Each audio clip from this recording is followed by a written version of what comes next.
Hello दोस्तों, welcome back to our channel. तो जैसा कि हमने पिछले एपिसोड में देखा था, टाइम ऑफ गोडिस बार बार एसेस्टजू को अपने पास में भेजे जा रही थी, लेकिन एसेस्टजू हर बार किसी न किसी तरह एंड तक उस तक ही पहुंच रहे थे, जो देखकर बेचारी टाइम ऑफ गोडिस वहाँ पे बहुत ज्यादा परेशान हो चुकी थी। और ऊपर से अब एसेस्टजू ने भी वहाँ पे उसके पास को पूरी तरह से डिस्ट्रॉय कर दिया था, जो देखकर टाइम ऑफ गोडिस एसेस्टजू को वहाँ पे अपना फ्यूचर दिखाते हुए फ्यूचर में ट्रैप करने की कोशिश करती है, जहाँ एसेस्टजू ने फ्यूचर में अकेले ही पूरे यूनिवर्स को तबाह कर दिया था, जो कि एसेस्टजू के लिए भी किसी बहुत बड़े झटके से कम नहीं था। और यहीं से नेक्स्ट एपिसोड की शुरुआत होती है। तो इस एपिसोड की शुरुआत में भी हमें सेकंड मरीडियन की उसी हिडन वेन का सीन दिखाया जाता है, जहाँ पे टाइम ऑफ गोडिस ने अभी तक भी अपनी पावर्स का इस्तेमाल करते हुए एसेस्टजू को वहाँ पे उनके फ्यूचर में ही ट्रैप करके रखा हुआ था, जो देखकर उन 9 इमोर्टल मास्टर्स में से एक वहाँ पे टाइम ऑफ गोडिस से सवाल करते हुए पूछता है कि आखिर तुम ये सब यहाँ पे क्या कर रही हो, जिसपे टाइम ऑफ गोडिस भी उसे वहाँ पे जवाब देते हुए बताती है कि कुछ खास नहीं, मैं बस अपनी टाइम कंट्रोलिंग पावर्स का इस्तेमाल करते हुए इसे इसका फ्यूचर दिखा रही हूँ,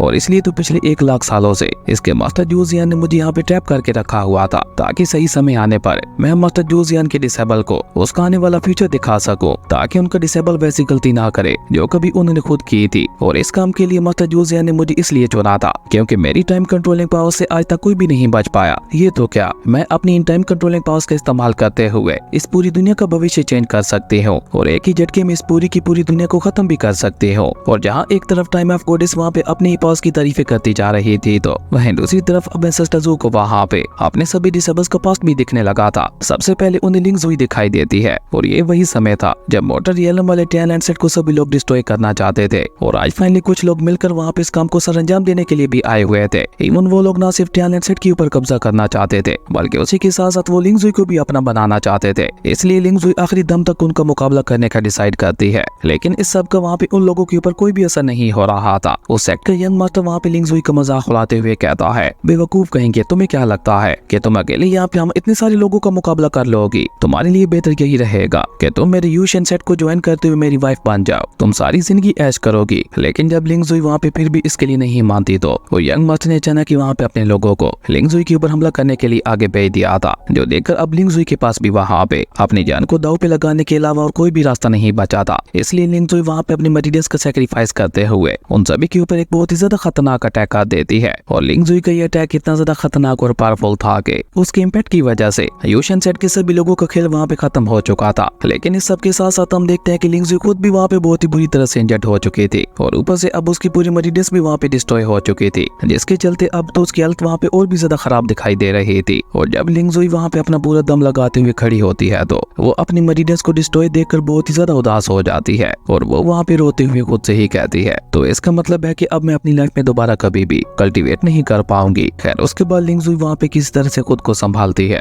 और उसी के साथ वो वहाँ पे टैलेंट सेट को भी छोड़ने का डिसाइड करती है, क्योंकि वो इकलौती टैलेंट सेट की डिसेबल बची हुई थी। पर अब क्योंकि उसकी मटेरियल्स भी वहाँ पे डिस्ट्रॉय हो चुकी थी, तो इसका मतलब है कि टैलेंट सेट भी खत्म हो चुका था। इसलिए लिंक्सुई टैलेंट सेट को छोड़कर वहाँ से चली जाती है, और ये सब सिर्फ और सिर्फ एसेस्टजू के पास्ट के चेंज होने की वजह से हुआ था, क्योंकि पिछली बार एसेस्टजू ने बिल्कुल सही समय पे आते हुए लिंक्सुई को बचा लिया था। लेकिन इस बार क्योंकि एसेस्टजू का अपना पास्ट ही चेंज हो चुका था, तो वो भला लिंक्सुई की मदद कैसे कर सकते थे। खैर, उसके बाद सीन चेंज होता है, हमें एक पवेलियन हाउस का सीन दिखाया जाता है, जहाँ पे फेंग अपने कैलर के साथ एक पवेलियन हाउस से कुछ टाइल्स खरीदने के लिए आया हुआ था, और काफी सारे हाई ग्रेड और टॉप ग्रेड के टाइल्स को खरीदने के बाद वो पवेलियन हाउस से होते हुए वापस अपने घर की तरफ जाने लगता है। लेकिन वहाँ से जाते जाते फेंग की नजर एक और टॉप ग्रेड के टाइल्स के ऊपर पड़ती है, जिसे देखते ही लिन फेंग वहाँ पे रुक गया था, और उसका एल्डर जो कि उसका सामान उठाए उसके पीछे ही चल रहा था, वो सीधे वहाँ पे लिन फेंग के साथ आके टकराता है, और उसी के साथ वो वहाँ पे फेंग से सवाल करते हुए पूछता है, यंग मास्टर, क्या आप इस टायर को भी खरीदना चाहते हैं? लेकिन फेंग वहाँ पे उस टायर को बहुत ही गौर से देखते हुए कहता है, न जाने क्यों ये टायर मुझे इतना ज्यादा जाना पहचाना लग रहा है। असल में पिछली बार इसी टायर की वजह से ही फेंग की मुलाकात एसेस्टजू के साथ हुई थी, लेकिन इस बार क्योंकि सब कुछ चेंज हो चुका था, तो उसकी मुलाकात भी वहाँ पे एसेस्टजू के साथ नहीं होती, जिसके बाद वो भी वहाँ पे अपने सेलर के साथ उस पवेलियन हाउस से बाहर आ गया था। लेकिन फेंग को वहाँ पे बिल्कुल भी अच्छा नहीं लग रहा था, वो अपनी रोज की समीरी वाली लाइफ से बहुत ही ज्यादा तंग आ चुका था। उसे तो किसी पावरफुल मास्टर की तलाश थी जो कि फेंग को ट्रेन कर पाता, और यही सब सोचते हुए लिन फेंग वहाँ पे वापस अपने घर की तरफ जाने लगा था, जहाँ रास्ते में उसकी नजर लिंक्सुई के ऊपर पड़ती है, जो कि एक मार्केट में अपने बनाए हुए स्टीम बस बेच रही थी। और जब लिंक्सुई वहाँ पे फेंग के करीब से गुजरती है, तो लिंक्सुई फेंग को काफी ज्यादा जानी पहचानी लगती है, पर उसके स्टीम बस से आ रही खुशबू ने तो वहाँ पे फेंग को पागल ही कर दिया था, और वो वहाँ पे ऑलमोस्ट उल्टी करते हुए कहता है, ये स्टीम बन है, ये पॉइजन पिल है, आखिर इनसे कितनी ज्यादा गंदी बदबू आ रही है। सिर्फ सूंघने पर से ही मेरी ऐसी हालत हो गई। गई। अगर इन्हें कोई खा लेता वो तो मर ही जाता। लेकिन अभी फेंग वहाँ पे गुस्से से चिल्लाते हुए ये सब बोल ही रहा था कि तभी उस कैल्डर वहाँ पे डरते हुए फेंग को बताता है, यंग मास्टर, हम लोग खतरे में पड़ चुके हैं। कुछ डिकेटरों ने हमें सामने से घेर लिया है। अपने उस एल्डर की ये बात सुनकर जब फेंग सामने देखता है तो उसके सामने एक बहुत ही ज्यादा पावरफुल वॉरियर खड़ा हुआ था, जो कि अपनी स्वॉर्ड वहाँ पे फेंग की तरफ ही पॉइंट करते हुए उससे कहता है, यंग मास्टर, मुझे लगता है कि आज आपने कुछ ज्यादा ही शॉपिंग कर ली, जिसे ले जाने में आपको काफी ज्यादा परेशानी का भी सामना करना पड़ रहा होगा। लेकिन आप चिंता मत कीजिए, अभी मैं आपके सामान को हल्का कर देता हूँ। उस वॉरियर की ये बात सुनकर हम देखते हैं कि फेंग ने जल्दी से वहाँ पे अपने स्पीयर को बाहर निकाल कर बहुत ही ज्यादा एक्साइटेड होते हुए जल्दी से आगे बढ़कर वहाँ पे इस वॉरियर के ऊपर अटैक भी करना शुरू कर दिया था। और साथ ही साथ वहाँ पे उसे ये भी कह रहा था कि अब तुम्हारे जैसे मामूली लोग भी मेरा सामना करेंगे, तुम्हारे जैसे लोग तो मेरे साथ फाइट करने के लिए मैंने वैसे ही रखे हुए हैं। और इसी तरह फेंग वहाँ पे आगे बढ़ते हुए फ्यूचर में एक महान योद्धा बन जाता है। लेकिन अभी तक भी उसे वैसा मास्टर नहीं मिला था जिससे वो ट्रेनिंग ले सके। लेकिन मोटर रियलम में उसे किसी से पता चलता है कि अपर रियलम की टैलेंट सेट के अंदर एक ऐसा मास्टर मौजूद है जो कि तुम्हें बहुत ही इजीली ट्रेन कर सकता है। और फेंग उसी मास्टर का पीछे करते हुए अपर रियलम तक आ पहुंचा था, जहां आते साथ ही उसकी फाइट वहां पे कुछ और भी लोगों के साथ हो जाती है। लेकिन फेंग ने अपने हैमल स्पीयर का इस्तेमाल करते हुए उन सभी को धूल चटा दी थी। और उसी के साथ फेंग वहां पे जोर जोर से चिल्लाते हुए कहने लगा था,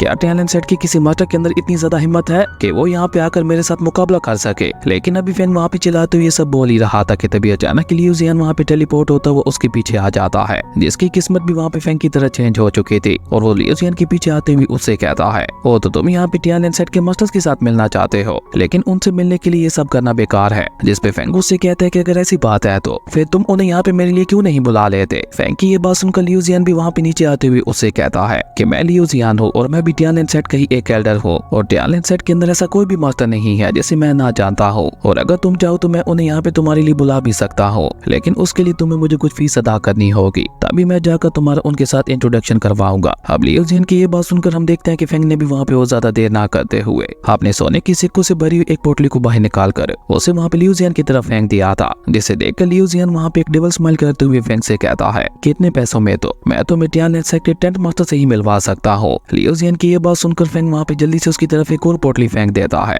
जिसे देखकर लियू जियान कहता है कि अब तुम्हारी नाइन्थ मास्टर के साथ मुलाकात हो सकती है। पर फेंग तो टैलेंट सेट के फर्स्ट मास्टर के साथ मिलना चाहता था, इसलिए वो जल्दी से वहाँ पे एक साथ दो और पोटलियां उसकी तरफ फेंक देता है, जिसे पकड़ते हुए लियू जियान वहाँ पे उससे कहता है कि अब 8 मास्टर के साथ। अब लियू जियान की ये बात सुनकर हम देखते हैं कि बेचारे फेंग ने वहाँ पे अपने पास सारे पैसे वहाँ पे लियू जियान को दे दिए थे, और अपने सारे पैसे उसे देने के बाद उसे कहता है कि अब इसके अलावा मेरे पास और कोई भी चीज नहीं है। जिसपे लियू जियान वहाँ पे उन सारे पैसों को अपने पास रखते हुए फेंग से कहता है कि तुम फिक्र मत करो कि इतने पैसे टैलेंट सेट के टॉप मास्टर को बुलाने के लिए काफी रहेंगे। मैं अभी जाकर टैलेंट सेट में टॉप के मास्टर को तुम्हें यहाँ पे ट्रेनिंग देने के लिए भेजता हूँ। और ये कहकर लियू जियान बेचारे फेंग को वहाँ पे चूना लगाते हुए बहुत ही तेजी से वहाँ से निकल जाता है। और इसी तरह देखते देखते वहाँ पे काफी ज्यादा समय गुजर जाता है। लेकिन जब उसके बावजूद भी टैलेंट सेट का टॉप का मास्टर वहाँ पे नहीं आता तो फेंग वहाँ पे टैलेंट सेट की तलाश करते हुए खुद ही वहाँ पे आ गया था। और फेंग वहाँ पे काफी ज्यादा गुस्से में भी दिखाई दे रहा था। लेकिन वो टैलेंट सेट का दरवाजा वहाँ पे खोल पाता उससे पहले कोई और मास्टर वहाँ पे उसे से लात मारते हुए उस दरवाजे को खोल देता है, जो देखकर फेंग वहाँ पे गुस्से से चिल्लाते हुए उससे कहता है, तो क्या तुम ही हो टैलेंट सेट के हेड? तुम्हारे एक एल्डर ने मुझे धोखा देते हुए मुझसे मेरे सारे पैसे ले लिए और मुझे वहाँ पे एक जगह पे इंतजार करने के लिए बोला कि मैं अभी तुम्हारी ट्रेनिंग के लिए किसी मास्टर को भेजता हूँ, लेकिन अभी तक आपके टैलेंट सेट की तरफ से कोई भी मास्टर मुझे ट्रेन करने के लिए नहीं आया। अब फेंग की ये बात सुनकर वो मास्टर वहाँ पे फेंग से कहता है कि तुम्हें इंतजार करना ही नहीं चाहिए था, क्योंकि अब इंतजार करना बेकार है। तुम्हारी मुलाकात जरूर लियू जियान के साथ हुई होगी, वो एक बहुत बड़ा झूठा है। वो सभी से यही कहता फिरता है कि वो टैलेंट सेट के एक एल्डर है, और इसी तरह तुम्हारे जैसे मासूम लोगों को अपनी बातों में फंसाते हुए उनके सारे पैसे हड़प लेता है। इवन वो तो मेरे कीमती सोर्ड सेट के भी सारे ट्रेस को लेकर भाग गया। मैं भी यहाँ पे तुम्हारी तरह ही शिकायत लेकर ही आया था। और ये कहते हुए बेचारा वो मास्टर गुस्से से वहाँ से चला जाता है। लेकिन फेंग को तो वहाँ पे ये सब सुनकर एक बहुत ही बड़ा झटका लगता है। वो ऑलमोस्ट वहाँ पे गुस्से से चलाते हुए कहता है, क्या मेरे साथ यहाँ पे धोखा हो चुका है? और अब क्योंकि बेचारे फेंग के पास और कोई भी पैसे नहीं बचे थे, इसलिए वो मार्केट के अंदर अपनी स्किल्स का करतब दिखाते हुए पैसे कमाने लगा था, ताकि वो यहाँ पे कुछ पैसे जमा करके वापस अपने घर तो लौट सके। और फेंग की कमाल की स्किल्स को देखकर मार्केट के अंदर मौजूद सभी लोग उससे काफी ज्यादा इंप्रेस दिखाई दे रहे थे, इसलिए हर कोई उसे वहाँ पे पैसे दे के जा रहा था। और इसी तरह फेंग को वहाँ पे करतब दिखाते दिखाते 10 साल से भी ज्यादा का समय गुजर चुका था, लेकिन अभी तक भी वहाँ पे उसके पास इतने ज्यादा पैसे जमा नहीं हो पाए थे कि वो उन पैसों का इस्तेमाल करते हुए वापस अपने घर लौट सके। इसलिए बेचारा फेंग वहाँ पे बहुत ही ज्यादा उदास दिखाई दे रहा था। लेकिन अभी फेंग वहाँ पे उदास हो ही रहा था कि तभी उसके पास से निंगयू गुजरती है, जो कि फेंग की तरह अपनी मंजिल को तलाश करते हुए अपर रियालम में आई हुई थी। लेकिन जैसे निंगयू वहाँ से थोड़ा आगे बढ़ती है तो दो वॉरियर्स वहाँ पे उसका रास्ता रोकते हुए उससे कहते हैं, मिस निंगयू प्लीज क्या आप हमारे साथ चल सकती हैं? हमारे सेक्ट मास्टर आपसे मिलना चाहते हैं। उन दोनों वॉरियर्स की ये बात सुनकर निंग यू अचानक ही वहाँ पे अपनी इल्यूजनरी पावर्स का इस्तेमाल करते हुए उन दोनों को वहाँ पे पूरी तरह से अपने ट्रैप में फंसा लेती है। जिसके बाद वो वहाँ पे उन दोनों से सच्चाई उगलवाने के लिए उन दोनों के पास जाते हुए बहुत ही प्यार से उनसे पूछती है, तो क्या तुम लोग मुझे बता सकती हो कि आखिर तुम्हारे सेक्ट मास्टर मुझसे क्यों मिलना चाहते हैं? जिसपे उनमें से एक वॉरियर उसे वहाँ पे जवाब देते हुए बताता है, क्योंकि हमारे सेक्ट मास्टर को आपकी जैसी लड़कियां बहुत ही ज्यादा पसंद है, इसलिए वो आप जैसी लड़कियों को अपना हाउसमेट बना के रखना चाहते हैं। अगर आप हमारे मास्टर की बात मान लेती हैं तो आप हमारे पूरे सेट के ऊपर राज कर सकती हैं, क्योंकि हमारे मास्टर को आप जैसी एक चार्मिंग ब्यूटी की तलाश है। अब उन दोनों वॉरियर्स की ये सारी बातें सुनकर हम देखते हैं कि अचानक निंग यू को वहाँ पे काफी ज्यादा गुस्सा आ जाता है और उसने अचानक ही वहाँ पे उनसे दूर होते हुए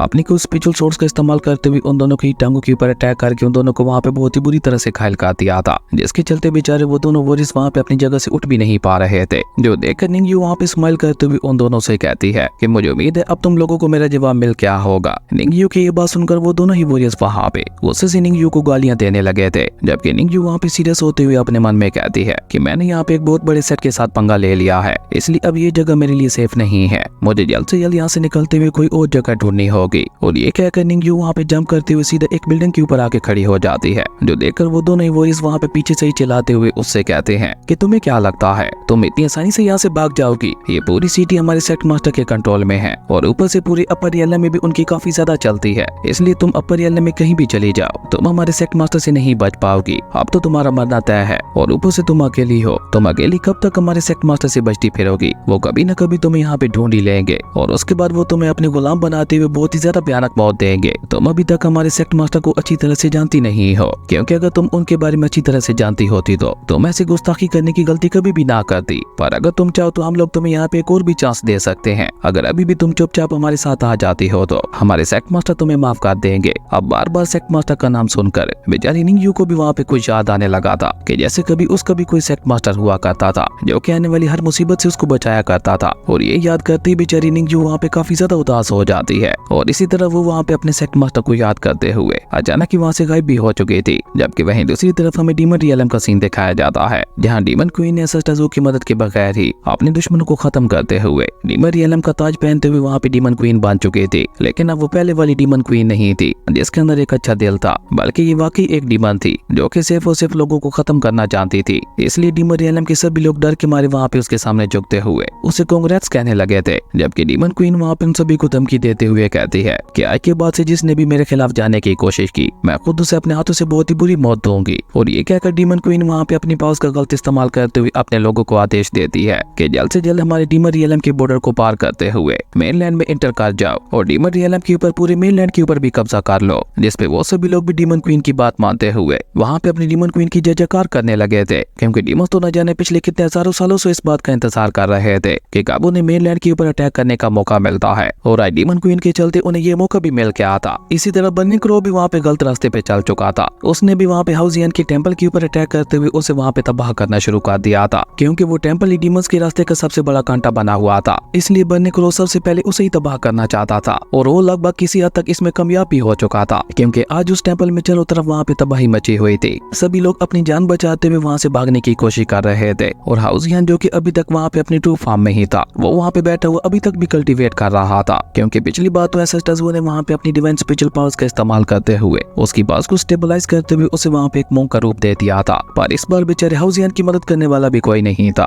और इसी तरह वहाँ पे एसेस्टर्स के बाकी सभी डिसेबल्स के साथ भी कुछ न कुछ बुरा ही हो रहा था, जो कि एसेस्टर्स वहाँ पे टाइम ऑफ गॉडेस के सामने खड़े हुए सब कुछ देख रहे थे। और टाइम ऑफ गॉडेस तो वहाँ पे एसेस्टर्स को अभी तक भी अपने कंट्रोल में देखकर बहुत ही ज्यादा खुश दिखाई दे रही थी, क्योंकि पिछली काफी देर से एसेस्टर्स ने अपनी आंखें नहीं खोली थी। जो देखकर टाइम ऑफ गॉडेस वहाँ पे खुश होते हुए कहती है, तो इसका मतलब है कि अब ये यहाँ पे पूरी तरह से मेरे ट्रैप में फंस चुका है। अब इसका एक कदम इस पूरी दुनिया का भविष्य चेंज कर सकता है, इसलिए मेरे ख्याल से ये आगे बढ़ने से डर रहा होगा। इस यूनिवर्स के अंदर किसी की भी किस्मत परफेक्ट नहीं होती, बल्कि हमें हमारी किस्मत को खुद अच्छा करना पड़ता है। लेकिन जब मैं लोगों को उनका फ्यूचर दिखा देती हूँ तो वो लोग अपने उसी फ्यूचर को याद करते हुए वहीं पे ट्रैप होकर ही रह जाते हैं। हालांकि वो बेवकूफ लोग ये नहीं जानते कि अगर वो चाहे तो अपनी मेहनत से अपने फ्यूचर को भी चेंज कर सकते हैं। पर मुझे तो लगा था कि इस पर्सन में जरूर कोई बहुत ही ज्यादा खास बात होगी और ये अपने फ्यूचर की सभी पॉसिबिलिटीज को देख पाएगा, लेकिन ये तो इतनी ज्यादा देर गुजर जाने के बावजूद भी अभी तक एक ही जगह पे अटका हुआ है। टाइम ऑफ गॉडेस की ये बात सुनकर उन 9 इमोर्टल मास्टर्स में से एक वहाँ पे उससे कहता है कि तुम शायद भूल रही हो कि तुम किसके बारे में बात कर रही हो।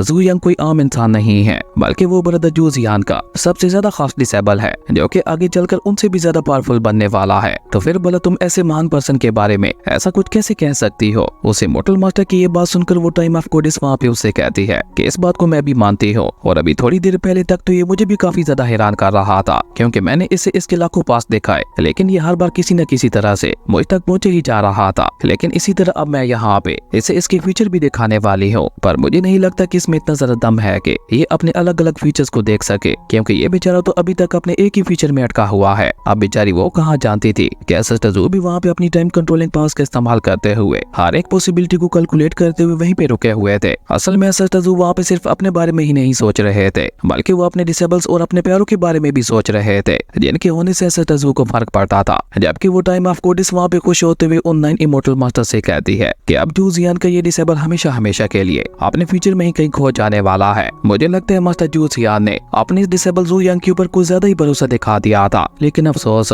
इसका अंत बहुत ही जल्द अपने फ्यूचर के अंदर ही होने वाला है, जिसका मतलब है कि इस लड़के जू यांग का आगे चलकर कोई भी फ्यूचर नहीं होने वाला। लेकिन अभी टाइम ऑफ गॉडेस वहाँ पे ये सब कह ही रही थी कि तभी उसे वहाँ पे अपने कानों में एसेस्टजू की कोल्ड आवाज सुनाई देती है जो कि वहाँ पे टाइम ऑफ गॉडेस से कहते हैं क्या वाकई ही, और ये कहते ही अचानक एसेस्टजू की बॉडी से वहाँ पे कुछ डिवाइन मिरर्स बाहर निकलते हैं जिनके अंदर फैंग और बाकी सभी को फ्यूचर चल रहा था। और देखते ही देखते एसेस्टजू ने वहाँ पे अपनी डिवाइन स्पिरिचुअल पावर का इस्तेमाल करते हुए उन सभी डिवाइन मिरर्स को भी वहाँ पे डिस्ट्रॉय कर दिया था, जिसके साथ ही एसेस्टजू वहाँ पे अपनी आंखें भी खोल लेते हैं जो कि बेचारी टाइम ऑफ गॉडेस के लिए अब तक का सबसे बड़ा झटका था। वो वहाँ पे हैरान होते हुए एसेस्टजू से कहती है तुम जाग गए, लेकिन ऐसा कैसे हो सकता है, तुम तो अपने फ्यूचर में ही फंसे हुए थे, तो तुम अपने फ्यूचर को तोड़ते हुए दोबारा कैसे जाग गए। नहीं, ऐसा नहीं हो सकता, ये तो इम्पॉसिबल है, बताओ मुझे क्या कि तुमने ये सब किया कैसे। जिस पे एसेस्टजू वहाँ पे कॉल टोन में टाइम ऑफ गॉडेस को जवाब देते हुए बताते हैं कि तुम्हारी टाइम कंट्रोलिंग एबिलिटीज वाकई काफी ज्यादा कमाल की हैं, और मैं ये भी मानता हूँ कि तुम किसी को भी पास्ट और उसके फ्यूचर में ले जाने के लिए बहुत ही ज्यादा स्ट्रॉन्ग हो, पर आज तुम्हारा पाला गलत इंसान के साथ पड़ गया क्योंकि मैं टाइम लिमिटेशन से बाहर हूँ, इसलिए मेरे ऊपर तुम्हारी किसी भी एबिलिटीज का कोई भी असर नहीं होता। और तुम्हें ये जानकर बहुत ही ज्यादा अफसोस होगा कि मेरे ऊपर तुम्हारी फ्यूचर वाली एबिलिटी का भी कोई असर नहीं हुआ था। और जानती हो ऐसा क्यों है, क्योंकि मैं तो ना पास्ट की परवाह करता हूँ और ना ही आने वाले फ्यूचर की, मैं बस एक ही टाइम की परवाह करता हूँ और वो है प्रेजेंट। तुम भले ही पास्ट और फ्यूचर में बहुत ज्यादा स्ट्रॉन्ग हो, लेकिन प्रेजेंट में तो सिर्फ मैं ही हूँ। और ये कहकर एसेस्टजू ने अचानक ही वहाँ पे अपनी फिंगर को ऊपर हवा में उठाते हुए उसे वहाँ पे टाइम ऑफ गॉडेस की तरफ पॉइंट भी कर दिया था, जो देखकर तो बेचारी टाइम ऑफ गॉडेस की वहाँ पे हवा ही टाइट हो चुकी थी। जबकि एसेस्टजू वहाँ पे कोल्ड टोन में उससे कहते हैं कि तुम तो मुझे मेरे पास्ट और मेरे फ्यूचर में भी नहीं हरा पाई थी, और ऊपर से अब तो हम लोग प्रेजेंट में हैं, और प्रेजेंट में तो तुम मेरे सामने बहुत ही ज्यादा कमजोर हो। और ये कहकर एसेस्टजू ने अचानक ही वहाँ पे अपनी टाइम कंट्रोलिंग पावर्स का इस्तेमाल करते हुए बेचारी टाइम ऑफ गॉडेस की पावर्स को वहाँ पे सप्रेस करना शुरू कर दिया था, जिसके चलते सबसे पहले तो बेचारी टाइम ऑफ गॉडेस का कलर वहाँ पे चेंज हो जाता है। ऐसा लग रहा था कि उसकी सारी टाइम ऑफ कंट्रोलिंग की पावर्स उसकी बॉडी को छोड़ के जा चुकी है, जिसके चलते उसका पूरा कलर ही वहाँ पे चेंज हो चुका है। लेकिन एसेस्टजू तो वहाँ पे भी नहीं रुकते, उन्होंने लगातार वहाँ पे अपनी टाइम कंट्रोलिंग पावर्स का इस्तेमाल करते हुए टाइम ऑफ गॉडेस के ऊपर अटैक करके उसकी पूरी बॉडी को ही वहाँ पे डिस्ट्रॉय करना शुरू कर दिया था। और देखते ही देखते एसेस्टजू ने वहाँ पे उसकी बॉडी को पूरी तरह से डिस्ट्रॉय करते हुए उसे वहाँ पे एक एनर्जी बॉल का रूप दे दिया था, जिसके चलते हम देखते हैं कि आसपास का पूरा कलर भी वहाँ पे चेंज हो चुका था। ऐसा लग रहा था कि वो लोग ब्लैक एंड व्हाइट के जमाने में आ चुके हैं। लेकिन तभी एसेस्टजू वहाँ पे एक बार फिर से अपनी डिवाइन स्पिरिचुअल पावर का इस्तेमाल करते हुए उस टाइम ऑफ गॉडेस की एनर्जी बॉल को भी वहाँ पे डिस्ट्रॉय कर देते हैं, और वहाँ पे एक बहुत बड़े ब्लास्ट के साथ बेचारी टाइम ऑफ गॉडेस का खेल हमेशा हमेशा के लिए वहीं पे खत्म हो गया था। और इसी कमाल के सीन के साथ हमारा ये अमेजिंग एपिसोड भी यहीं पे खत्म हो जाता है। दोस्तों, अगर आपको ये वीडियो अच्छी लगी तो लाइक कर दें, और अगर चैनल पे नए आए तो सब्सक्राइब करते जाना। तो मिलता है एक न्यू वीडियो में, तब तक के लिए बाय।